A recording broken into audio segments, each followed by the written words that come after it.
mayambu ahan maktada ikok non na taram no okseri aikhoina ngasi su miyam gi damakta puru galaksari aikhoina thajarak porida leplakho Emangsida 10 suba tangka ngasigi 10 suba tangka asidana wari sina kari kamdori bahabado mayam punamagna wari sitaraga mukhamnarasi hojik tabirasi leplakho Emangsida 10 suba tangka nanawbina magi pamungda wakal kaya ama khalle laikhidrabi magi mamabusu tattana sole nisingi adubu magi masadadi kariguma thongna kharadi adum phore nakhoina phana sillabasu nakhoina phana kana honaba tarasu aidi rumida leigani aina nuksiba aina pamjaba magi manaktadi ai jakani asumna khallaga nanawbi adum leiri ngihaktangi matungdadi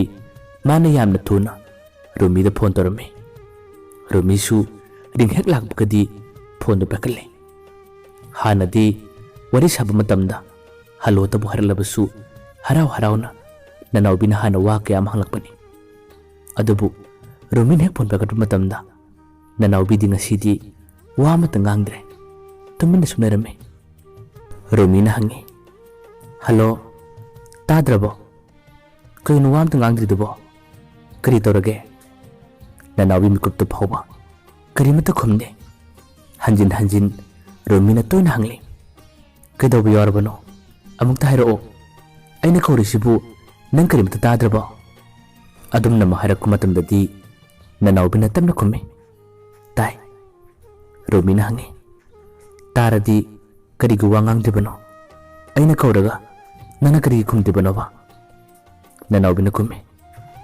khangde ai ngasi se kaino matawi shauningi ayamna pende rumina hangi ado nana shauningli ba nana pendri badubu kari maramgino hayo engonda haiba tallabo kari gi lolibano asengba kudimak singado engonda phajana tamuba ayam khaningi nanawbina mikuptuda tamna kume nangna engonda haibadu sume akhoi inena nangbu pamde nangbu yade aduna mana ise magi mamanabi ga maponu pa amada pina ba thorang tore ngasi nuktindo mamanabi aduga magi maponu pa ga puna laame wahidu harakku matamda romingi haktangdi tumina laiki aduga maktamna khumme aidi hana khangida nakhoi inena aibu yade aibu pamde haiba kadi upai lai nangidi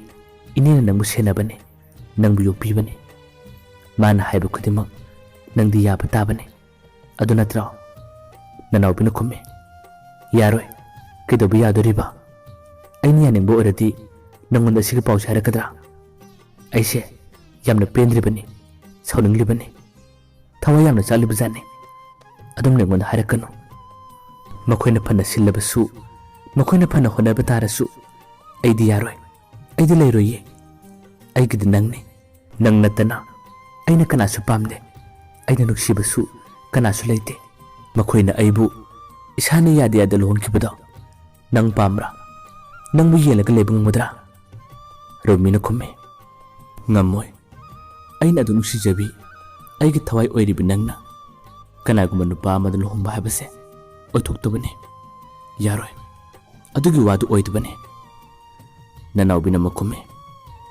adudi nang kari khalibano ai ngasidi wakhalse mon khalle akhoi ni chela sira wahaidu harakku matamda rumi wakal tamna khalle aduga makhumme nanawbi nangna haiba wadabu aina karigi yaroi aisu pame hojikti aigi tawgadaba thabak kaya amsu loire ngasi numidangdo ai lake aduga akhoi ni chenaba tawse nanawbina makhumle ngasi numidang nataba lagliba sande numise asida nang lao aina mungaramge romina kumme sande natrabasu ngasi dum chelase ai lake ba nakhoi inegi matawduna ai behena wahalle nanawbina kumme adusu nungaite sande numitto ai sudana ngaramdoini asumna makhoi ani wari khara saraba katungdadi phono thamki laibak thibani nanawbina haikiba mana sakiba wari khutimak mane adunadi lumlaga taramme adumna takibaduna nanawbi bu yam chiksinna mane aduna sanaki numitumadi nanawbi da mane aduna karimta haramde haidragasu numitugi nongalakku matamda mane aduna wari sabore manena yamadam haramme ibema nanawbi inena toba tabaksibu nangmu pamdabrane nangmu yaningdabra wahaidu harakpada nanawbi karimata kumde mane aduna makhatana haire asingba hayo nangna pamdaba thaba amata inena nam haraga tawroy aina haiba imanabigi mapano pado nangmu tasina matanbrane nanawbisu wahaidu harakku matamdadi khudom chabaluruduna mana makume indomcha ai kari haigadabna khangde indomcha khoina haiba wadubadi aigi phanabana habadi khange adubu ai mabadi kawba ngamde ai mabu yamna khalli indomcha mane na makume nangna hairibado rumi hairibanu padu natra nangmuna khallo hauji nuksinaribane haduna nangna mangonda leigani adubu hayeng nangna wagadaba nangi tungi pusigisu nang khara khallo nangi awarapa nangi thabak tharum khudibakti akoida puna taragadabane nang babungi mong matawsu nang hena khanglibuduni aina haribase nang amuktangdi khantaw nangna handaki laliba nongmajing numit asida senaba thorang kaya matawi habasu aina khangi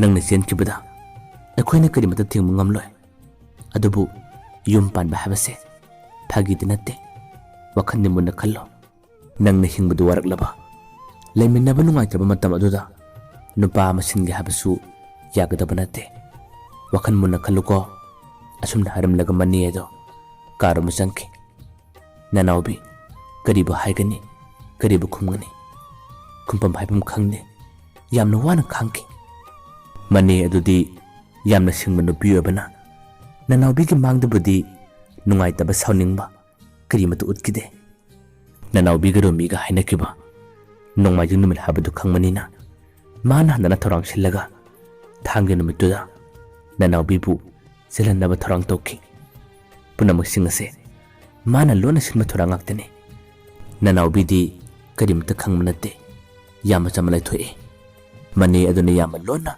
kisanda phone toki aduga makhoi ani wari sanaki wari sanaba matamda kisanna asumna haraki indomcha ai ngasi makidi chenchomudi pamde ahalsing wari saraga fajana lohong mado ai pame hatu thabak tawbadi ai tali indomcha lesabi machane nupa koinaba nuksinabadi leramgani leirabasu ai kasum khalloi indomcha matam kharadi mabu khara senabiyo yumdaki chatok-kotokdanaba khara tawbiyo indomcha adumna kisanna fajana wari sarakpadagi mane adusu kari haigani haduna kumke numitugi matung sande numil ase mane aduna nanawbibu yamna wana sanazaki laibak thibani nanawbi ko oinasu aduga rumi ko oinasu phanakana senaba tarasu numidang atheng matamda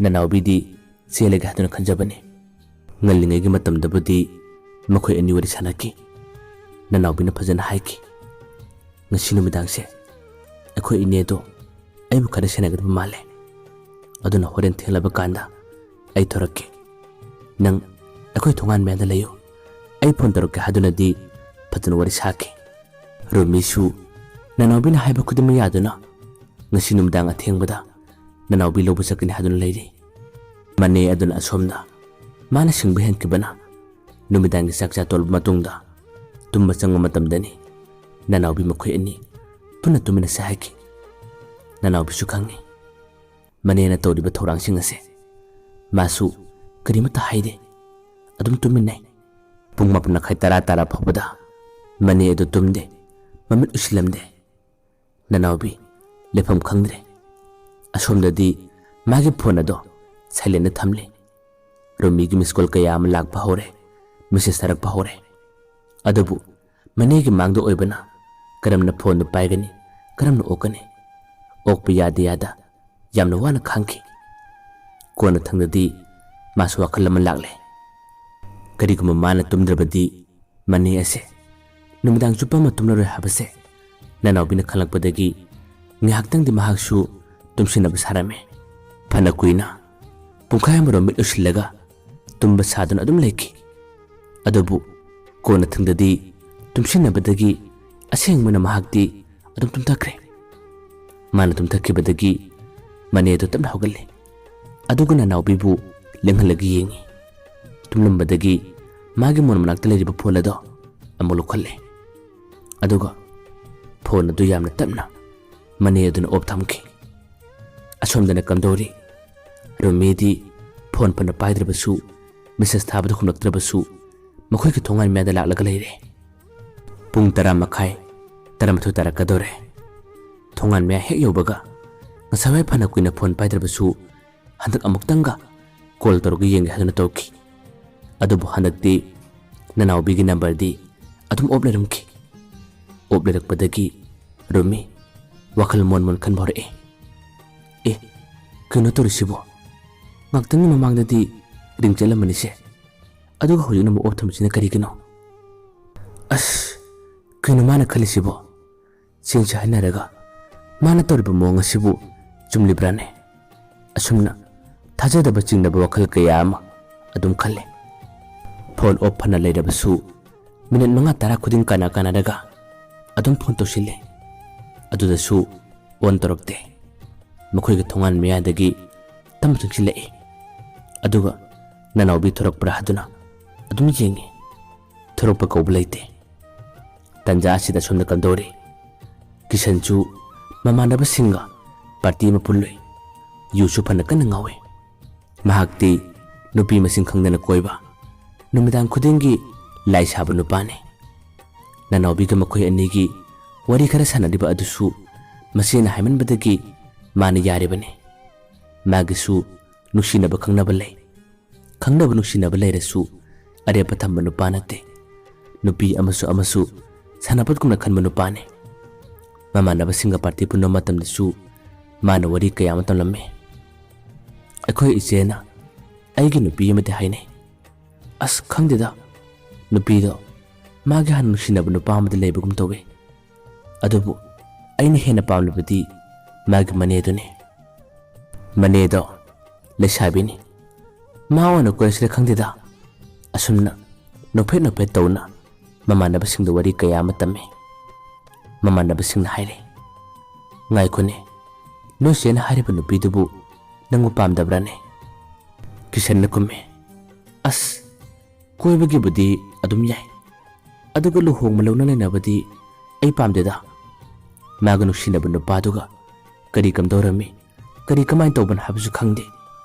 ऐनसु नुपी कयाम कोय ऐना कोइब नुपीसिंग अदो हयें कनागुमा अपंग नुपासिंगनदी अफाब ज्ञान ताब नुपीन हाना अदुम लोकिने ऐना जिक पावलिबसे नुपी लुहोलगा लेमिनबदु नते नुपी कोइबदुने ऐना हेना ngaujariबसे ऐना हेना पावलिबसे फरे नखोसु लेहौरो ऐ चलगे असुमना किशन अदु यामनि सा नुंगाइना युमदा लाकपने मतम अदुना नुमिदांगी पुंग 12 तरकले मासु युंगावबगी निसा अदुना र खंगदे करी वकन फरपगी नसु खंगदे यामथुना महंगना ननावबीगी मने अदुगी फोन नंबरदा कॉल तोसिले युंगावरी तोरगा तरप कॉलने मने अदुदी तुम्बा नतबदीना कॉल दु लाको मतमदा ननावबीना ताकिने हादुना मुत्त थम्मे अदुगा महंगना कॉल अदो फंगनगा तमना होगलगा थंगनब का अमदगी ओखलमे मने अदुना हंगे हेलो किशन केदोरगे नंगबो नुमिदांग अथेंगबसिदा किशन न ngori कुमे इंदोमचा ऐ थबा म चलुबने मतंबुदु थेंगले ऐ इंदोमचादा किनुमते पिरंगेना तौबनेबा ngaka thokpirao ai inum chawkhilak chanlake मने अदुना Kumey Hojikti matamda thengle. Hayang wena piro. Kadi ponone. Kishan na kumme. Indomcha. Yamna kuigadaba nateba. Aina pinangduna paraka pone. Horen pira kana khanglo. Asumna ngarang ngangduna laka harame. Mane aduna su lalo haduna khumki. Kishan wakan yam nungaina magi gari machado thoruk laki. Aduga asomdana amu Rumi di kamdori. Nanaw biga tungan meyada. Mana kuina lerebasu magi ponduna opa hangdaba. Aduga thorok pusu tawdaba nina. Thajabu kudimak puna mangle. Sauna choro lola e. Aduk oidaba ngangba. Aduk mina manupi nangbu aina kari ka thajani. Ngasigi matungdagidi nangna haiba wase aina thajararoidabani. Ngamsu ngamloidaba tawsu toroidaba thabakta nangna oidaba nganglabanina ai kaidawgi yengo. Asumna sauna makhoi thongan meda lerambadagi yumtamna lae. Aduga nganthoigi nambardi mana sinpha pharibane. Sauba henbaduna wakan phataba ngamdabadagi Rumina yamna thuna mana purokliba phone aduda nganthoigi phone number namme. Adugi number dudi nganthoina khangma natte. Adubu asabu phataba ngamdabana nganthoigi number da mana yamna thuna phone tawsille. Matam kuina pau phone kidraba wari sakidraba nupini. Mana hek thokibaga ikan kanadana ngihaktangi matungdadi Kishanchu kadi machado thujilai. Rumi ka makhoi anidi thainakre. Usu unakide. Thujilalaga thongan machinda gari adu khame. Aduga makhongna parap nanaw bigi yumtama changlai.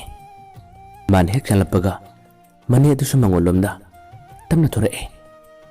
Aduga Kishanda hangi. Kaino atheng masidabu kari piramge harebano. Kishanna mana hanglibu waduga pakum pidana. Mana kumme. Indomcha asum yana kharam namta lao. Asum haraga makhot paraga singi. Mani aduna kino nang torsibo karino. Kishanna kumme. Indomcha indomcha da kanamta haige. Se wamta ngangano. Ay ngasidi yusu kar ngawre. Se ay kaning mapamba se amko thungan biyo. Ay indomcha bu yamanukshi. Ay indomcha gadamu yamna khalle. Wahaido harakko matundadi nanaw bigi mani edo saubana mai hore. Mana sauna kumme. Ibungo aduguma phataba wakhala do khangano. Pharasu phatrabasu aise nangina segati naribani. Nasena haiba wabu yabadagi aina nangbu akoina naw bigi khangnahange tawbani. Adubu nangdi yamna oktaba nupa macha ama orame. Chakra chalo. Yamtuna chakra chalo. Wahaido harakko matamda Kishanna kumme. Indomcha please saubino. Numidang asida Indomcha na wakan kana ngalabadi lekai tarati ibani se adum khudong tiba tabani. Se please amukti yabiyo habane. Se amukti yabiyo habane. Waisi haraga Kishana tatawsinaduna Mandomcha adubu tamna konsilame. Karibu thokadore mayamba arebada amukana khurumjari.